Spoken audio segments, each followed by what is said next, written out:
It's almost about that time. Right about now. Right about now. Funk, bunk, bunk, bunk, soul brother. Katey Rich, welcome to the Right About Now podcast. Thank you so much for having me.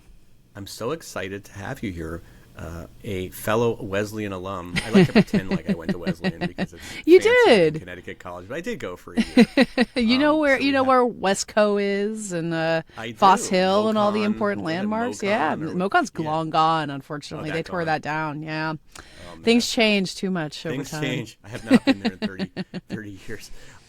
Anyway, I'm so excited to have you. Let's talk. I always like to start the show talking about my guests writing origin stories. And you have, I'm sure, an interesting one because what you do is so unusual and kind of unique in that you are an awards editor. Like, it's very specific, interesting is. thing. So tell me first of all, just how you got into writing in general. Did you always know you wanted to be a writer? Did you fall into it accidentally? Like, how did it happen for you? Oh, I would say that like in second grade or so, I thought I was going to write books for a living. Like I think yeah. a lot of kids do at that age. And I've also always been like kind of nosy and wanting to know what everybody's up to. So like by the time I get to high school, there's like the high school newspaper, at Wesleyan, the Wesleyan Argus was kind of my big project working on the campus newspaper. And like film was always kind of like running right alongside that. Like I got into the Oscars when Titanic was up for it. Like a lot of people my age, like that was a big activation point for a lot of us. And I think when I was what do you, let's linger on that. So yeah, sure. You were a super big Titanic fan, and then the Yes. Oscars came on. It was like,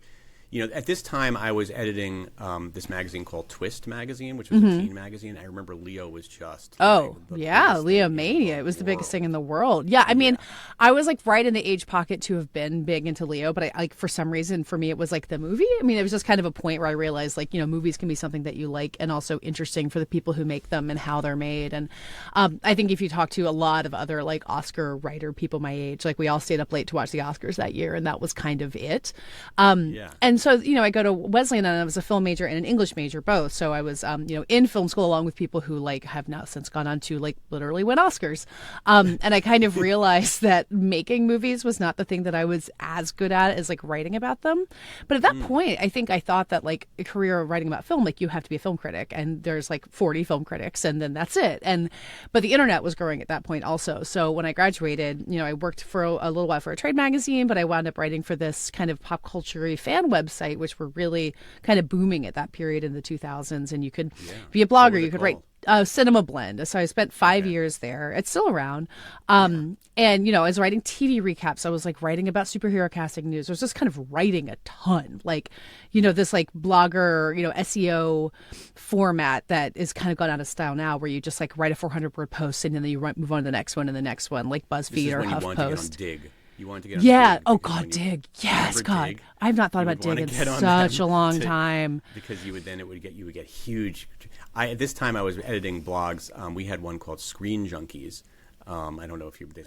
Yeah. Again. That but I rings a remember bell. Cinema Blend. I remember looking at Cinema Blend at that time. Oh yeah, I mean, we were just churning out. I remember there was a day where I wrote like 20 posts in a single day, and like, and a lot of this stuff now is getting replaced by AI writing, and like, I'm not going to get on board with AI writing, but like, it was kind of junk that we were writing by humans, so now it's being replaced by AI junk. Like, it kind of makes sense, but it was such good practice. It was like amazing way to just churn stuff out and write and like in kind of a, I guess obviously people could write a blog post that would like then blow up and like hurt them, but for the most part nobody's like reading it, so it's kind of harmless way to like learn how to write and have a voice and stuff like that.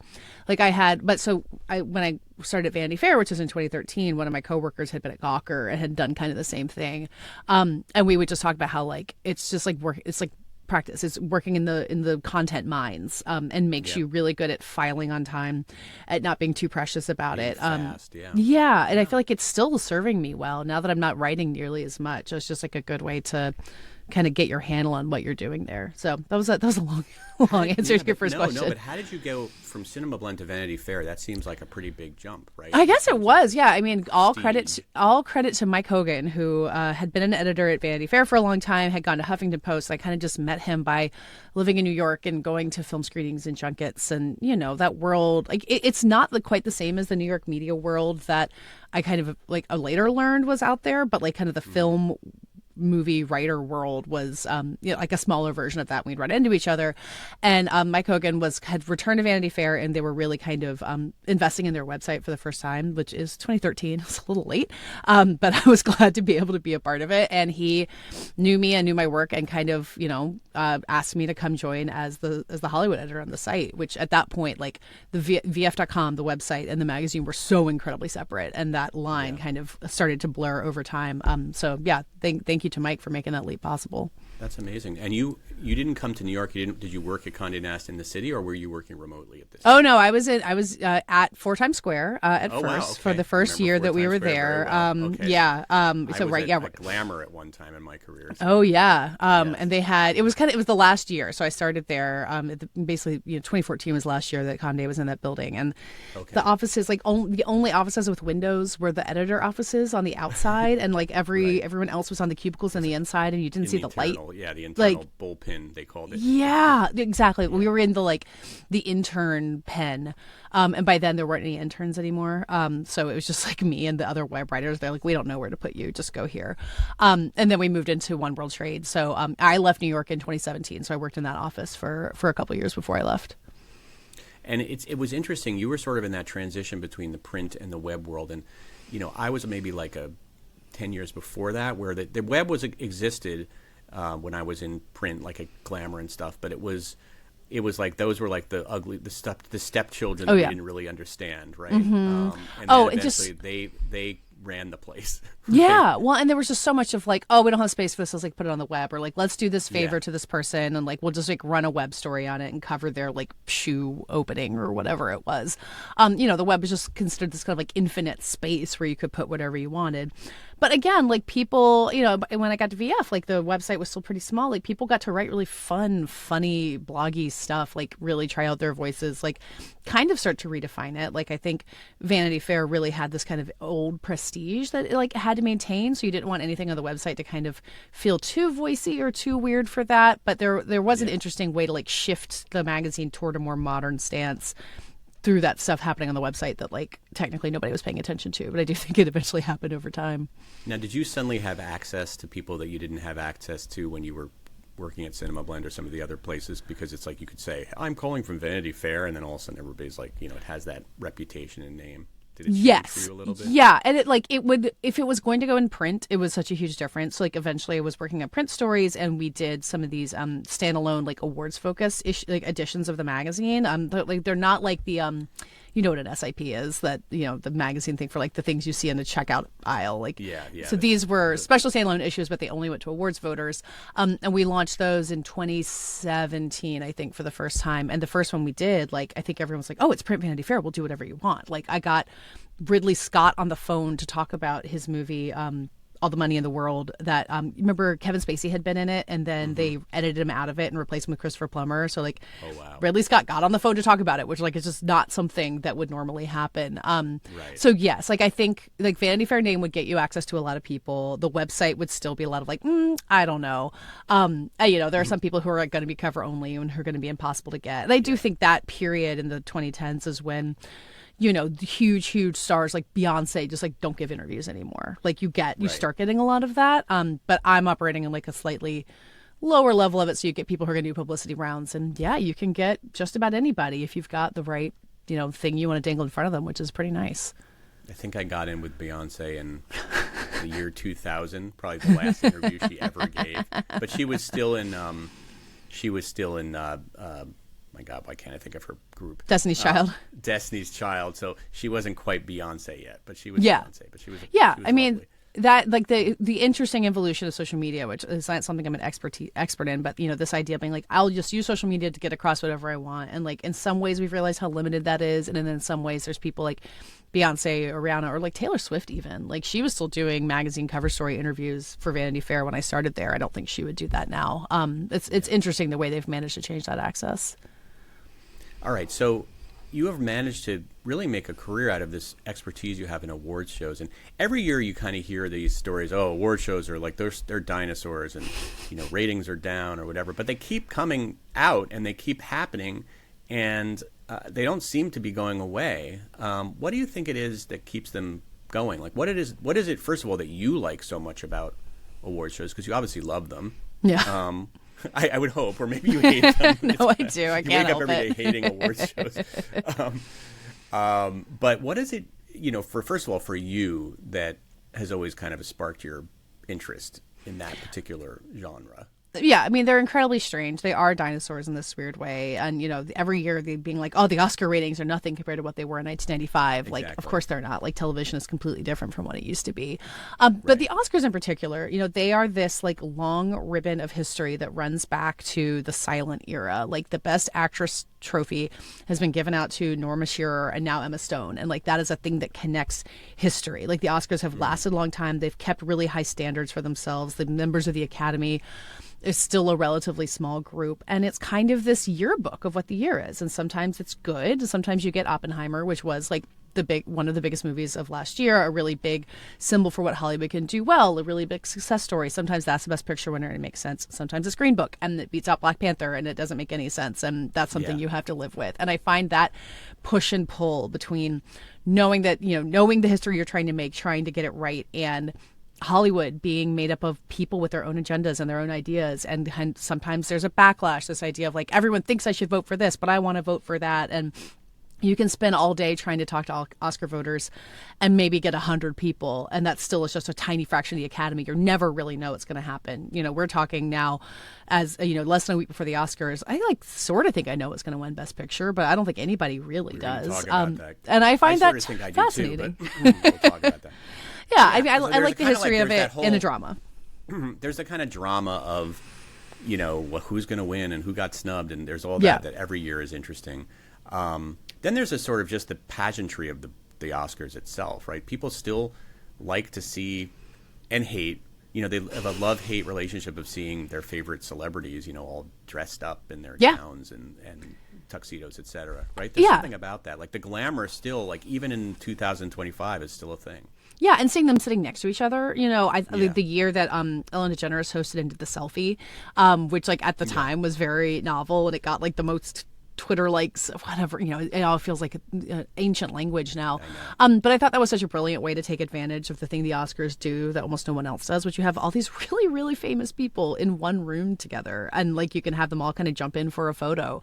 And so seeing them bounce off each other, seeing who's excited to see each other, that's what's fun about going to these award shows in person, which I've been able to do more of lately, is like, watching who the room gravitates towards. This season, Ariana Grande and Cynthia Erivo have been like the gravitational pull of every single room they've gone into. And like, that's interesting. Who do these celebrities get starstruck by? And the Oscars have this power because like they all want to win an Oscar. Like Netflix is spending millions and millions and millions of dollars because Ted Sarandos wants an Oscar. Like it has this kind of almost supernatural power more than almost anything else in Hollywood. And that is fascinating too. And does it matter, like career-wise, professionally? Obviously, like ego-wise, you can say for the rest of your life that you were an Oscar winner. But does it still have a lot of power in Hollywood itself? Like, yeah. I mean, I think currency. Yeah, I think it depends on what you do with it. Obviously, you get people who win an Oscar and then kind of go back to playing similar. Allison Janney won an Oscar, but she's still almost entirely a TV actress and is like this beloved TV veteran. But I don't know that the Oscar really changed the roles that she's getting. She's probably getting paid more. I've always kind of wondered that. I don't know enough agents to find out the difference there.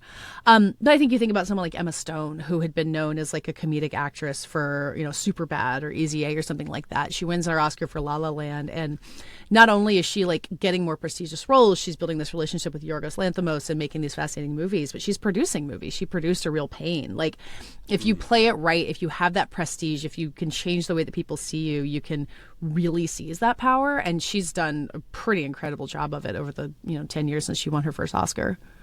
Yeah, she's great. Yeah. All right. Let's talk about Oscars 2025. Okay. When we record this, the SAG Awards just happened last night. Now, is that something you cover? Do the SAG Awards have an impact on the Oscars? I know they can't really because people have already voted. Yeah. But is there anything? I guess the question is there any predictions that we can make based on sometimes what happens at the SAG Awards? Oh, totally. I mean, usually they do happen before Oscar voting is over. I'm not really sure why the calendar worked out the way that it did this year. But yes, Oscar voting was over before the SAG Awards aired. So like, you can't say someone's speech would make a bigger impact. But SAG-AFTRA is this enormous union of like actors, like TikTokers. It's like just such a huge group. But it just tells you about who's broadly popular. So something like Zoe Saldana and Kieran Culkin, who have won like every supporting prize there possibly is to win this season. Like either of them losing would have been a massive surprise and would have made us kind of question everything we think we know. They won.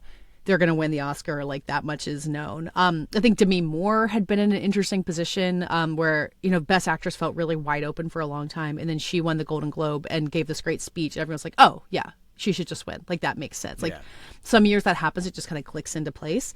But then Mikey Madison, who's win an Oscar, and we're going to talk about this, that would be just absolutely shocking. Well, but so Mikey Madison then goes and wins the BAFTA last week for Anora, and BAFTA is a British award. It's not the same group as the Academy, but there's a lot of overlap. So you're like, oh, is the European contingent of the Academy, because a lot more international members have joined in the past 10 years. Like, do they not care about Demi Moore? Do they not remember her? Was she not famous enough in Brazil or Portugal or Spain or whatever?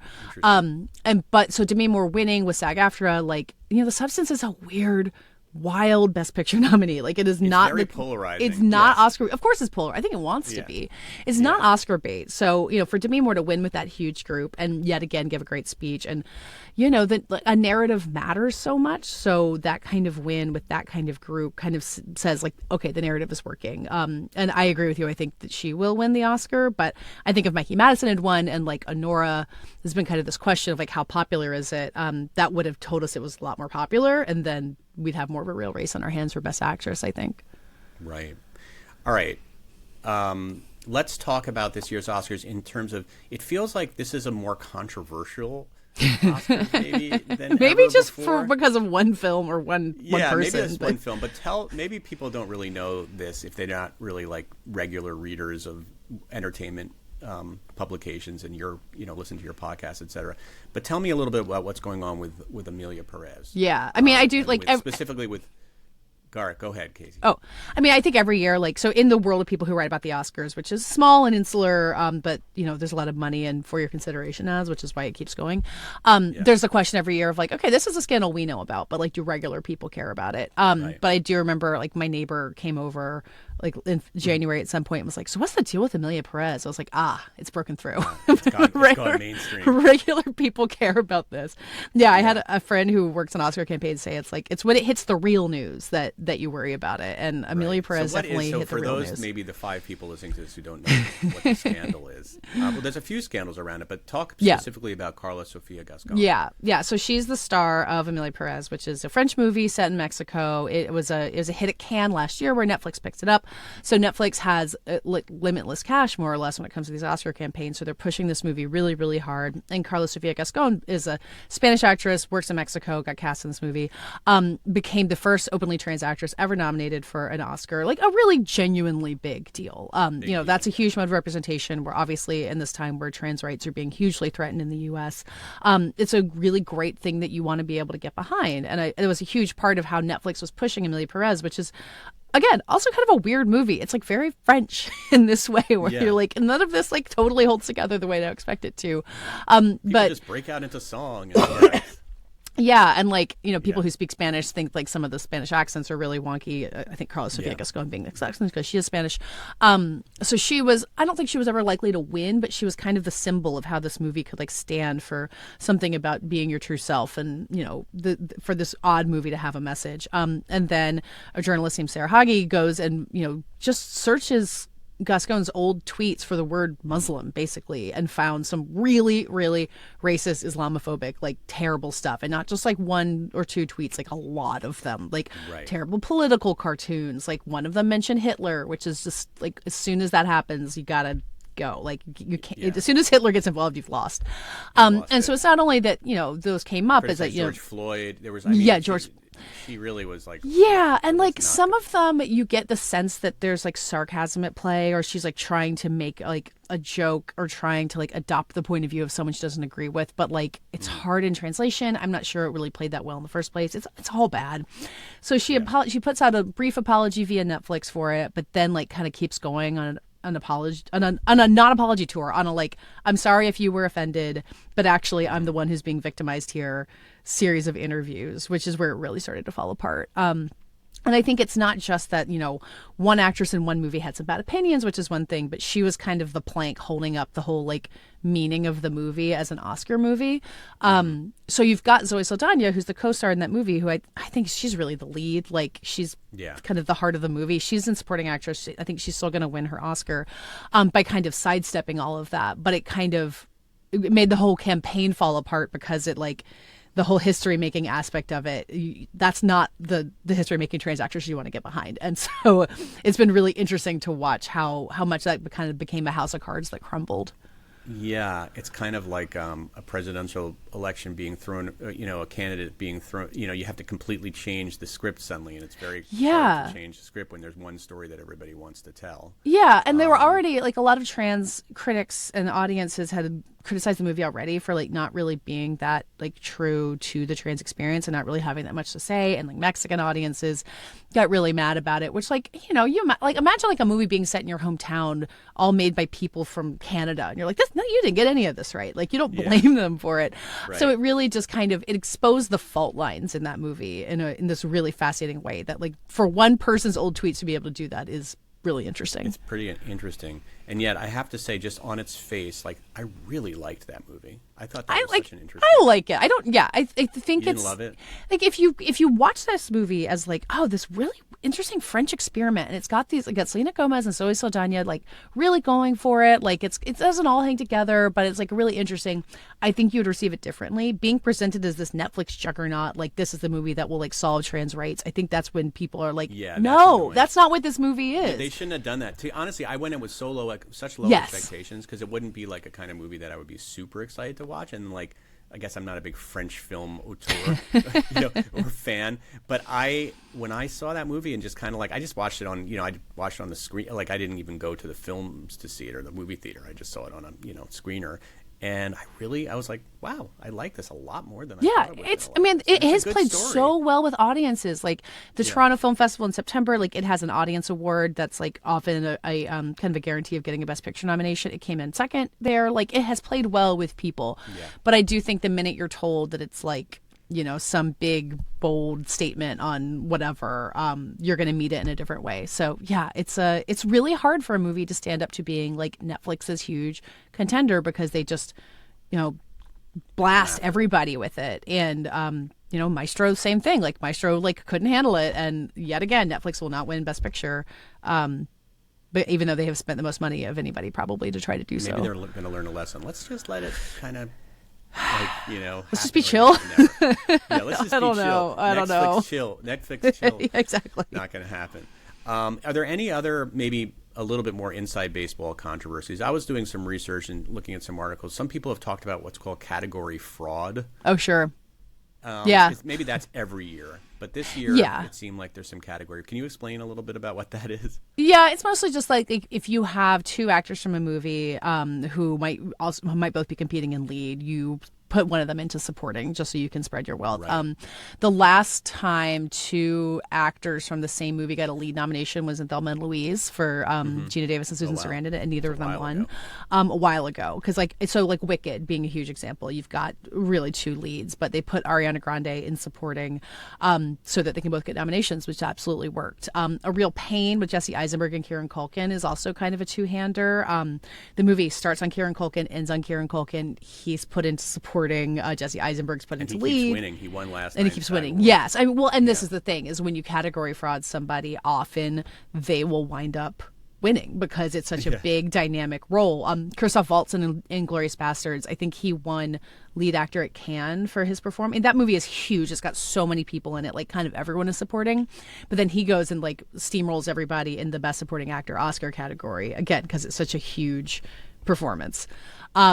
So yeah, it annoys people and it leaves less room for like really true supporting work where you're just kind of showing up for a scene or two. But then again, like Isabella Rossellini is nominated for Conclave for like 6 lines of dialogue. Like she's like such a small presence. She's barely in the movie, but she's really terrific. She makes a huge impact. Like her one scene where she speaks, like I saw it at the Toronto premiere with a huge audience. She got a round of applause in the middle of the movie. So like it's not like you can't make room for it, but I do think the eternal like attention game of the Oscars, like who has the most money to get the most attention, who has the showiest stuff. It just gets tougher when there's more people kind of, finding their way into the supporting categories. So yeah, an eternal thing that people get mad about, but I'm not sure it's ever going to go away. Yeah. Anything else? I know AI always rears its ugly head. There's discussion about AI being used in Brutalist and some other films. I mean, that's just kind of par for the course, I guess, these days. Yeah. And it was that was a really interesting one where it was from an interview that had happened like a week before it really went viral. And so you're like, who is the reason that this got picked up? This interview that the editor of The Brutalist gave to this pretty small tech-focused website, saying that they had used this AI tool called Respeecher to kind of tweak some of the Hungarian accents in like very small sequences in the movie. And it just blew up from a lot of like, I don't know that they were all in bad faith, but a lot of people who were like, I can't believe this movie would use AI, kind of assuming that they were like, AI characters or like that built like whole things were like generate like, which is not, it's not how they use it at all. So you're just wondering like, did someone have an ulterior motive? Is there another campaign doing this? There's no evidence to suggest that that's what happened. But it was kind of this. Surprise me. Yeah, and it also made me think about how like misinformation works in politics, where it's like, oh, well, I heard that like, whoever did this terrible thing, and even if they didn't do it, the idea is still planted in your head, and that was like an Oscar version of it. So I wonder, like, the way that the industry feels about AI is changing so fast that I don't know how long something like that would be an effective attack. But it distracted everybody for a little while until the Amelia Perez thing blew up and was way more interesting. That was much more interesting and much more serious. All right, let's talk about some of the category. We're not going to go through each category, I promise you, but some of the ones that I think are of interest, and we've kind of hinted at some of them already. But we'll start with Best Picture. Why don't we just start with the biggie?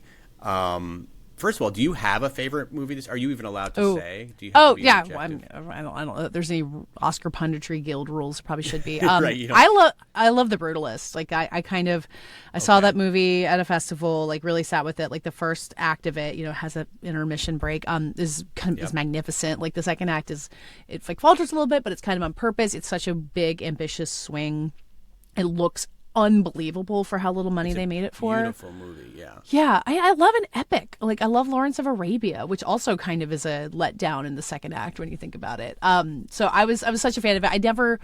I guess I did expect it to go far in the Oscar race. It got picked up by A24 at the festivals. They know what they're doing with an awards campaign, but it's a kind of a challenging movie in a lot of ways. And Brady Corbet has never made a movie this widely received before. And you kind of look at him and he's like, oh, I'm going to make my next one so unlikable just so I don't have to do any of this again. Right. But I think that, Amelia Perez, I like fine. I think it's the weakest of the Best Picture nominees. Like, I think it's a pretty good lineup that we've got this year. I'll just read the list. It's Nora, The Brutalist, A Complete Unknown, Conclave, Dune Part 2, Amelia Perez, I'm Still Here, and Nickel Boys. Mm-hmm. And would you do The Substance? The Substance is in there, too. Oh, and The Substance. Did I not say The Substance? Shoot. And The Substance. So, I mean, I've seen 80% of these movies. The only ones I haven't seen are I'm Still Here, and Dune Part 2. So, it's funny that you missed Dune Part 2. That was, I know. That's like one of the crazy? highest. Oh, and Wicked's in there too. Sorry. Wicked. I know. There was 8. Sorry. I'm like the worst journalist. So Wicked and The Substance. There are some. So I'm in my sort of reading of this. It seems like The Brutalist is the right now the one that people think might win it all, right? Well, it depends on who you ask, because I think a lot of people thought that for a while, and then Anora went and won 3 big awards in like 24 hours in early February, where it won the Critics' Choice Award for Best Film, which is not like the biggest deal, but it's a televised award show. People like that kind of thing. It hadn't won any other awards that whole night. I was at those awards, and we're like, oh God, poor Anora, it's just dead. And then boom. And then the next day, it won the top prizes from the Directors Guild and the Producers Guild, which are just huge Hollywood-based guilds with lots and lots and lots of Academy members in them. So winning those 2 prizes within like an hour of each other, the ceremonies were happening at the same time, and I was at the Producers Guild Awards, and the table behind me had been weirdly empty, and then all of a sudden I looked back and there was Sean Baker and his producing team, and I was like, oh, they're here. That's why why those entrees haven't been touched. And so all of a sudden it was like, oh, this is the movie that won the Palme d'Or at Cannes almost a year ago. It's backed by Neon, which won for Parasite a couple years ago, also a Palme d'Or winner. It makes perfect sense. It's this likable movie from this guy, Sean Baker, who's been making movies for a really long time for not very much money and doing it on his own terms. It's a great story to get behind. So I think Anora just kind of felt like this presumptive front runner all of a sudden, which is what it had been going into the fall festivals last year. It was like it had been there all along and then kind of swooped back. But then Conclave goes and wins the BAFTA for Best Film, which it's kind of a British movie. It's got British producers. It makes sense. And then won the SAG for Best Ensemble, which was, I thought, was kind a of surprise. Yeah. Like I didn't think Anora was going to win. Like Anora's a small movie. SAG tends to like bigger, starrier things. Like Hidden Figures won the SAG Ensemble Award in 2017. The year Moonlight won Best Picture. So I was kind of surprised by that. So I think the question is like, Anora is small and scrappy and really well liked. Conclave is a little bit bigger, maybe even more broadly well liked. I don't think there's anyone who dislikes Conclave. So like when it comes time for people to like sit with their Oscar ballots, which one did they like more? And do you want me to get into preferential ballots of how Best Picture works? How much in the weeds do you want me to get? Yeah, talk about that. I'm just curious because we don't know about this stuff. I didn't know yeah. about that. Tell me. So Best Picture, all the other Oscar categories work where you just pick your person. And then in Best Picture, you rank your favorites of all of the 10 Best Picture nominees. And so a film has to have 50% of the first place votes to win Best Picture. And so like take last year with Oppenheimer, where it was like super clear it was going to win all season. You could totally guess that on the first round of counting the ballots, Oppenheimer was first place on more than 50% of all of the ballots they cast and said, great, Oppenheimer wins Best Picture. But most years it probably doesn't happen that way. And so no movie has enough of the first place votes. Then you take the lowest ranking film on the most ballots and throw it out. So say like The Substance gets the fewest first place votes. So you throw that one out and then you recount the ballots and you go to the second place votes for everything. So it's not just about whether you have the most first place votes, but if you're assuming they're counting multiple rounds of ballots, second place, third place matter a lot. So if you're like Conclave. Well, it's so funny. Like Conclave does, like I felt like a metaphor for the presidential election, and now it feels like a metaphor for the Oscars.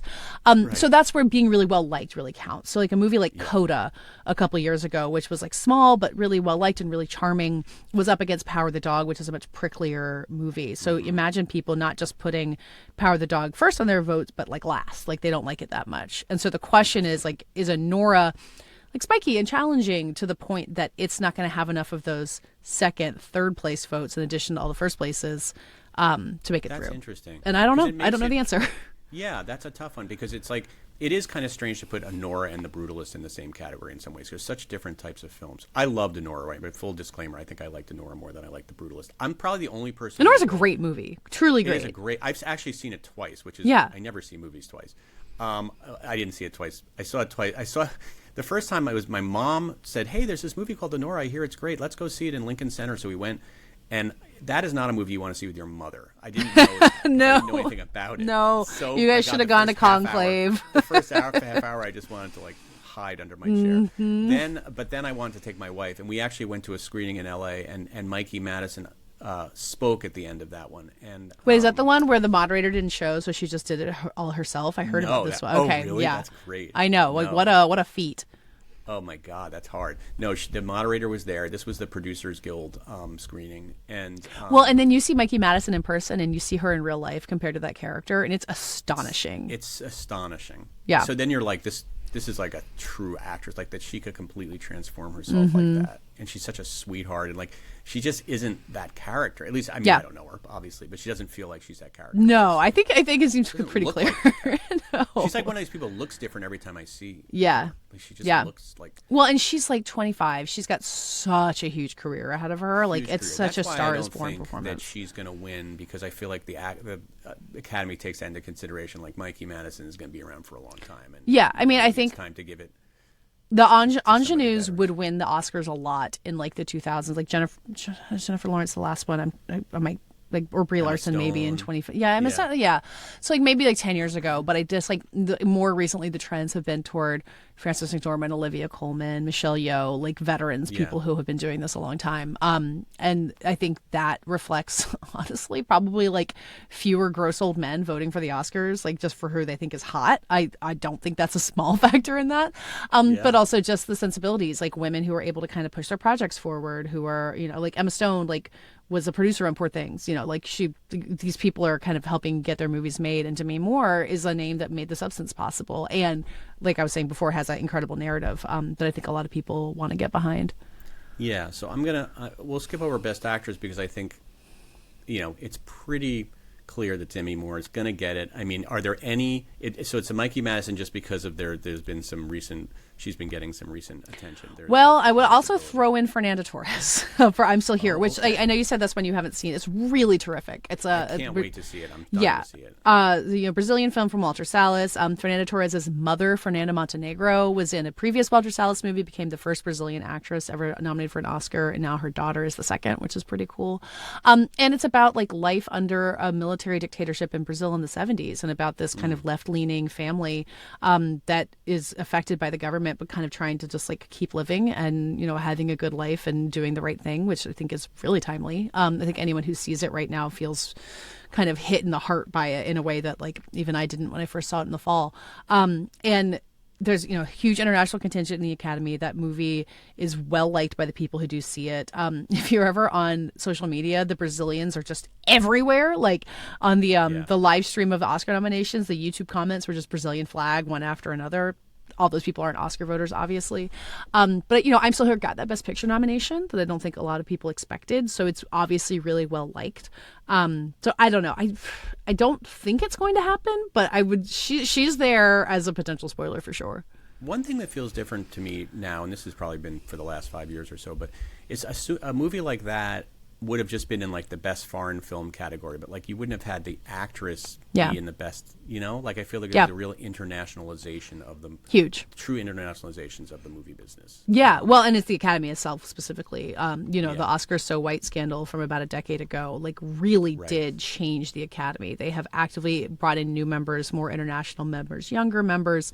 So it's not just that you have more voters who are from Brazil or South Korea who voted for Parasite or whatever, but like Americans who just have taste that skews that far. You know, people watch more movies with subtitles now, and that's partly thanks to Netflix. Like weirdly, like Squid Game becomes a hit and people are willing to watch movies with subtitles. Like there's a huge cultural shift in that, and it's just made international movies more viable in this than they ever were before. It's like I just think such a net good. Like this is really good going broad, but like we're living in this time of rolling back DEI programs and this idea of like diversity being something harmful, but the Academy has made itself more diverse actively, forcefully in this way that they cannot take back. They're not going to kick these people out, and it has been such a positive thing for the Academy itself. It's been really great to watch over the last 10 years.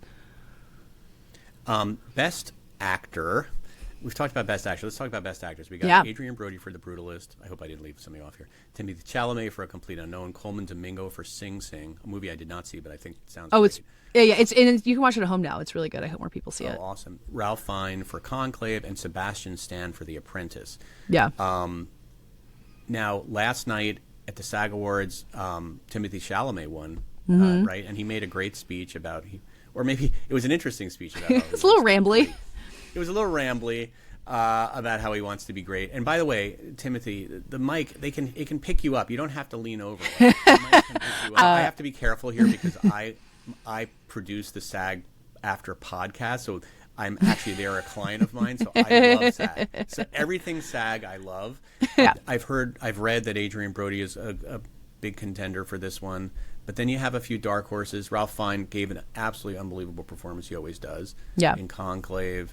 Sebastian Stan, that would be a dark horse because few people have even seen that movie. Yeah. And I think it's there, and I'm just copying what you said on your podcast. It's kind of there because the Academy wanted to acknowledge, you know, I don't know, a little bit of a FU to Trump here. Yeah. And also a great performance, right? Yeah, he is really wonderful in that. Like, way more than you would think, like wanting to watch someone play young Donald Trump. Like, he's really compelling. Yeah. I haven't seen, that's one am excited to see. Yeah. It's hard to see that movie. Yeah, well, it barely even got a distributor. People were so afraid to put it out, and they got it out before the election. I think now people be even more afraid to put it out, sadly. So and Coleman Domingo, I haven't heard much about him. I mean, I'm sure it's a great performance. I haven't heard much about him as far as being a contender this year. Yeah, he's really wonderful in that movie, but it's pretty small. I think we're just glad he's here. So are you thinking it's Adrian Brody or Timothy Chalamet? Yeah, I mean, I kind of thought Adrian Brody was running away with it. To my surprise, to some extent, he's already got an Oscar. And since he won his Oscar, he's worked, but hasn't really been in a lot of successful movies, honestly, other than the ones he's made with Wes Anderson. So The Brutalist was kind of a comeback project for him, and winning a second Oscar is hard. They're not always in a huge hurry to give it to you. But he's been everywhere with this movie. He has been at all of the events. He went to a animal shelter in Pasadena to hold kittens who were displaced in the wildfires. Seeing that from the fires. Yeah. So he's he has been doing the work, and he is really great on stage at these things. At the Producers Guild where I was, he presented the clip for The Brutalist because it was nominated for Best Picture. And he just seems so emotional and in the moment. He's so present at these things. Timothy Chalamet is a huge star. He's now opened 2 Christmas movies that turned into huge hits, one of them being a Wonka movie and one of them being a Bob Dylan biopic. That's a crazy thing for anyone to be able to put those 2 movies over the top of the box office.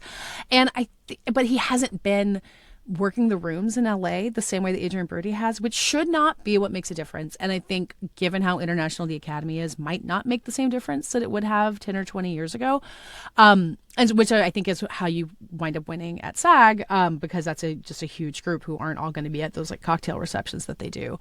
But he's also really young. Adrian Brody is the youngest ever Best Actor winner from when he won for The Pianist. He was 29, and Timothy Chalamet is 80 days younger than he was then, so he would have the new record. And ingenue actresses win Best Actress a lot, maybe less now than they used to, but young actors almost never win Best Actor. They really want to make you wait. And I think the question is whether or not they feel like they need to make him wait, even though I think he's wonderful in A Complete Unknown, which is a movie that's so much better than it had any right to be, really. I think a lot of people heard Bob Dylan biopic, oh my God, we've been down this road, but it's pretty great, and he's great in it. It's so hard to get to do that in a way where people don't just think you're imitating him, and he does it. And even Adrian, his co-star said it's one of the best performances I've ever seen. I'm so terrible with names today. My God. You mean Edward Norton? I need my second cup of coffee. Yeah, Edward Norton. Yeah. Well, Edward Norton is wonderful in A Complete Unknown. Yeah, also. He's so great, and he's been very encourage of Timothy Chalamet, really kind of beautifully, I don't know. Seems he's doing a good job kind of leaning into because he was, the big hot young thing in the 90s and famous for all these, intense method performances. And then in A Complete Unknown, he's playing the nicest, gentlest man in the world. You never would have imagined he could do that. I mean, he and Adrian Brody actually both have done really good work with Wes Anderson that I think has helped get them to this point. Yeah, that's true. That helped. Yeah, I wish Edward Norton had I kind of thought he'd be a contender in supporting actor for a while, and Kieran Culkin is just running away with it. Role. I mean, he did a great job, but it's kind of because he's playing that. But he's got that great speech, and so in this movie, A Complete Unknown, where it's about how you can't know Bob Dylan and you can't figure out what makes him tick, and so you've got Pete Seeger, where all is right there on the surface. It's really you feel so warmly toward him. Yeah. All right, we're gonna do the supporting roles. Really well. We talked a lot about the supporting actor, and I think it seems a little bit like Kieran McCulkin is going to win that one, just because he's basically it's basically saying we thought you were great in that movie on Succession. On Succession, right? Yeah, but we didn't give it to you there. Yeah, I don't know. I just feel like he just deserves it. In the Academy's eyes. Yeah, I mean, that movie premiered at Sundance in 2024, and I think a lot of people saw it then. I did too, and we're like, oh wow, Kieran Culkin could win an Oscar for this. And it just kind of hasn't changed. And this happens in the supporting category some years where everyone sees a performance and then a movie they like, they're like, great, that's who it is. Dave and Joey Randolph last year for The Holdovers just cruised through every single award she could possibly win. It's already kind of a done deal before. Yeah, like Guy before. Pearce in The Brutalist is really terrific, and he's someone else who like hasn't gotten what he deserves his entire career. He's never been Oscar nominated before, and like he just can't get a toehold. And I don't hold it against Kieran Culkin. I think he's terrific in a movie that I really like. But it's just kind of funny how some years there are people who you cannot shake out of those frontrunner positions. Yeah. I kind of liked Yuri Borisov too. Oh, he's wonderful. I mean, so good. the And a trick lot with of it was Honora, improv apparently. yeah, like those Yeah. three guys, Yor Borisov, Mark Edelstein, who plays the husband, and then Karen Kirgulian, who's the fake priest enforcer guy. Yeah, Like the that was three of so them good. are so terrific. Like it's such a great ensemble movie. It's like a magic. Yeah, it really is an incredible ensemble. That's Yeah. one of those movies that just clicked. I don't know, just everything worked. Yeah. Yeah. Okay. Actress in a supporting role. This one I have less. Well, I guess Zoe Saldana is kind of probably a very strong contender there. She's just gonna win Yeah. it. She's going to win it, right? Because Yeah. they have to give it. So Zoe Saldana and Amelia Perez. Basically, they can't obviously give it to the lead actress, although, she gives a great performance. But they want to acknowledge this movie. I feel like this is where the Academy is. This is my prediction: is that the Academy wants to say that they loved Amelia Perez. They're not going to give it Best Movie. They're not going to give the Best Actress award. But Zoe Saldana, they're going to. Yeah, well, and I think even if like the bloom is off the rose on the movie itself for some people, like she's really good in the movie, like really genuinely great. And she's been working in Hollywood a really long time. She's made a lot of people a lot of money in these franchise movies. And she and Demi Moore have this sort of similar narrative where they've been like, big, really popular actresses who haven't been taken that seriously for their skills. And when you can give a performance that shows people like, oh, wow, I didn't know you had this in you, that can be a really strong Oscar narrative. And she's navigated out of this like messy situation with her co-star. And I think there are a lot of people who work in the film business who have had to work with somebody who like kind of sucked and said things they didn't like and had to work around it. And there's probably a lot of sympathy for Zoe Saldana from that too. She also just seems like a very likable person. Yeah, I mean, I think she's Really had a like long, her. successful career for a reason. I think a lot of people like her and want to see her succeed. She's great. Yeah. I love her. Okay, this is ostensibly a writing podcast. I should probably talk about the writing category here. So, Best Original Screenplay. We'll start with that. The nominees are Sean Baker for Honora, Brandy Corbet and Mona Fastvold for The Brutalist, Jesse Eisenberg for A Real Pain, Moritz Binder and Tim Fellbaum for September 5th, and co-written also by Alex David. And then The Substance was written by Coralie Farja. Farja. Sorry. Yes. Farja. Yes. Yeah, I don't speak Coralie- French, but I've learned that I at know, least. Coralie Farja, who also directed it. Yeah. So what are you thinking here? Yeah, it's a super interesting competitive category, and I think there's a period where like Honora won all those Guild Awards, where it's like, well, what if Sean Baker wins screenplay and wins editing, which he's also nominated for, and wins 4 Oscars in a single night? And that's very much still possible. I think The Brutalist is interesting and competitive. That's Brady Corbet and his wife Mona Fastvold, who's also a filmmaker who wrote the script together. I think if people really like The Brutalist, which we don't really know how much they like The Brutalist, that could win. Jesse Eisenberg, like he's maybe who I'm rooting for the most here. A Real Pain didn't get a Best Picture nomination, which made some people think maybe it was weaker than we expected, but it's a really terrific screenplay. He's been a writer for a long time. He's been mostly famous as an actor, but it's kind of a big breakthrough moment for him. But then also The Substance, it also got a Best Picture nomination. Coralie Farja got nominated in Best Director, which was kind of wild. And that movie won Best Screenplay at Cannes. I don't think the screenplay of The Substance is its strength, personally. I'm kind of eternally confused by how it keeps showing up here. But like if you really wanted to give it The Substance something and you weren't voting for it to be more, maybe you'd put it in there. I think it's super competitive, and whoever wins. September 5, also a good script. I don't think it's going to win, but the other 4 all stand a pretty good chance, I think. Yeah. Well, I didn't think September 5 is going to win, just it doesn't have the buzz. It's its only nomination, and I think it was well liked. It's screened in a lot of places. I think some people thought it was kind of in there for Best Picture, but it's a pretty small movie. It is a small one. I loved it. I really enjoyed it. But it was like you can win Best Original Screenplay without a Best Picture nomination, but you kind of need to be like a big breakthrough story in some way. And September 5 is not in that same position, unfortunately. All right, last category we're going to talk about is adapted screenplay. We got Complete Unknown by James Mangold and Jay Cox, Conclave by Peter Strohan, Amelia Perez by Jacques Audiard in collaboration. I'm not even going to say this. Yeah. There's a lot of French people. A lot of French people. Nickel Boys by Ramel Ross and Jocelyn Barnes, Sing Sing by Clint Bentley, Craig Cuidar, story by Clint Bentley. Okay, Craig Cuidar. And then there's also quite a few people here. Is that Yeah. it? Sing Sing, Nickel Boys, Amelia Perez Kong. Yeah, that's 5. Yeah. Anything? It seems like a complete unknown. Right? Well, so People wanna I love thought, that movie. yeah, I mean, I thought The Complete Unknown was going to start surging here too because it just seems really popular within the industry. But Peter Strahm for Conclave has just been kind of cruising through every award he can win. He won the this is tiny precursor, but the USC Scripter Award for adapted screenplays, like handed out by a small committee in LA. But he won the Critics' Choice, he won the Golden Globe. And then SAG goes in, or Conclave goes and wins the SAG award. Just shows you how well liked the movie is. What's funny is I interviewed him, and he's given other interviews, just being like, it was kind of came together easily. Like the book just kind of turned itself into a film. And I told him, like, you're supposed to say it was hard if you want to like win the Oscar. Like you're supposed to talk about all the sweat that went into it. But there's kind of this effortlessness to that movie that is really appealing. Like it's really polished and well done, and everything kind of falls into place. I think his script captures that really well. So I think if like I'm gonna have to make my final predictions soon, but like I would probably say that's the only Oscar Conclave is gonna win still. So he just kind of works as this good representative of what people like so much about the movie.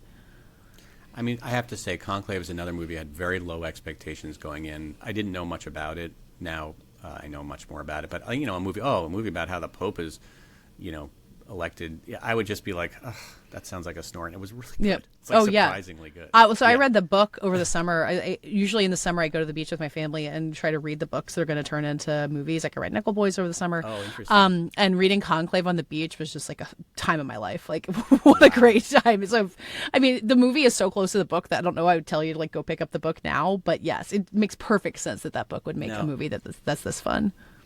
So tell me, do you get to go to all the different like Cannes and Sundance, and do you go to all the different movie festivals? I try to be judicious in which ones I go to because I have 2 kids in elementary school, and can only be gone for so long. You don't live in Hollywood. You don't live in New York. Yeah.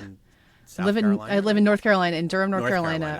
North Carolina. Which is like I grew up in South Carolina, so very close to my heart. So it wasn't. I wasn't totally. Crazy. You weren't totally off.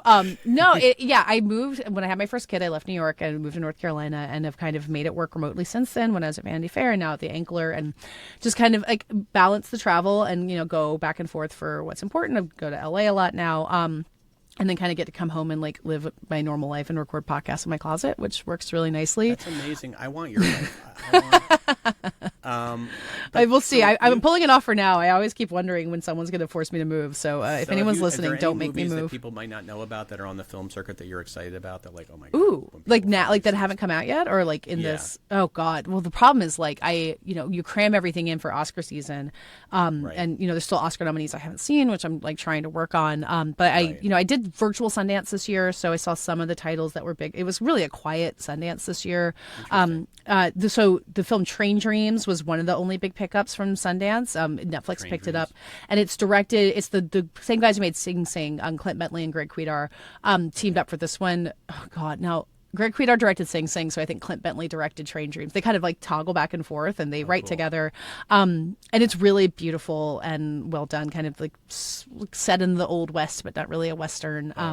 So I like that movie a lot. You had me at Old West. Yeah. Like, have you ever seen Kelly Reichardt movies, like Meek's Cut Off or First Cow or anything? Like, no, is it like that? Okay. It's not. It's like really not stylistically like her movies, but it's kind of set in the same world of like the West before even there were towns. Anyway, liked that movie a lot. But yeah, I'm kind of in this period where I don't go to see movies very much between like January and March because like it's just not a lot of awardsy stuff. Right. So like, now is when I have to start catching up on TV because Emmys are coming up, believe it or not. Right. Like Emmy nomination voting starts in June. You gotta be so I got to like watch Severance and The White Lotus and this Apple show that Seth Rogen has coming out called The Studio, which I've watched one episode, which is terrific. So it's kind of a fun balance, though. Like I kind of get tired of movies, then want to switch to TV, and then I get tired of TV, and then fall festivals come around. So you kind of you respect the balance, like as they say in The Substance. It's so great that for work you get to watch movies. Although it sounds great, but I also know that's work now. You got to watch it in a certain way, right? And yes. It's not just like casually enjoying it. I remember my dad was in the film business, and he didn't always enjoy going to movies because it was stressful to him. My dad was a film composer, so he would go, and of course the whole thing, he'd be sitting there being like, I don't know if I like the score, I could have done it better. Or just like very looking at it from a different perspective, I think. Yeah. Because you're not just there as a as a fan. And Well, and there's also the like, oh, I have to interview this person, so I have to watch 8 more episodes of this TV show, even though I don't like it very much. Like that's where it becomes. I mean, the film stuff, you know, the excitement of like going to the Toronto Film Festival, which I do every year, and being like, oh God, I'm going to see like 20 movies in 4 days, and like 8 of them are going to be Oscar nominees. And I get to like figure out and like talk to people about it. Like that part is so exciting. And you know, the slog part will come in eventually later. But you know, I'm not a filmmaker. I just get to write about them, so I don't have the same like, I would have shot that framed that shot better. It's a little bit different. Exactly. Do you have opinions on the scores since your dad was a composer? I should have written that down. Sorry, I'm not the interviewer. Yeah, no. That's really interesting. I really liked Amelia Perez's score. I know it's a little bit controversial. People didn't really like it. I thought it was really interesting music. That's fascinating because I only remember the songs. Like I didn't even really think about the score. I guess I'm just thinking of the songs. I'm not thinking of the actual score. God, I wish I had that list up of best. Oh, I'll tell you. So The Brutalists, The Wild Robot, Amelia Perez, Wicked, which is also really interesting because like it's so much based in the Broadway show. I don't really understand how it qualifies. Yeah, and then Conclave, which is a really fun score. I think that's a great score. Oh my God. I'd have to go back and listen. Sorry, Dad. Not with us anymore, but he would be mad at me that I wouldn't know like each of the scores. He was nominated for Clute, which was got a lot of play last night. Yeah, with Jane Fonda, it did. Because Jane Fonda, iconic hair. Talking about it, yeah, it's an iconic character. Bree Daniels, is an iconic, yeah. So. That's so cool. So my dad did a lot. He did Marathon Man, and he did Parallax View. He did a lot of kind of classic 70s thrillers. Yeah, wow. Paranoid thrillers. I think there are probably a lot of composers today who would be very influenced by him because I feel like that style is very much still with us. Sadness. My dad died pretty young. He died about 20 years ago, but I think he would have been shocked at how influential he was to some of these young composers. And a lot of the directors, I think they would have brought him back to work because some people still use his scores, like they buy the rights to his scores, like the guy who did Mr. Robot, that film. Oh, what's his name? He's Sam Esmail. He's used my dad's scores, which is really cool. Right? That's awesome. Yeah. All right, Katey, this has been amazing. You're awesome. I love your podcast. I love your writing. Please, if people want to find out more about you, should they just listen to Prestige Junkie? Like where's the best way to know? Yeah, so the Prestige Junkie podcast and newsletter are at the Ankler. If you go to theankler.com, you can find those. And then I'm on Blue Sky and on Letterboxd, where I'm not, as I said, I'm not watching as many movies right now, but usually watching movies. Katey Rich, KateyRich, and yeah. Awesome. Thank you for joining the podcast, and see you at the Oscars.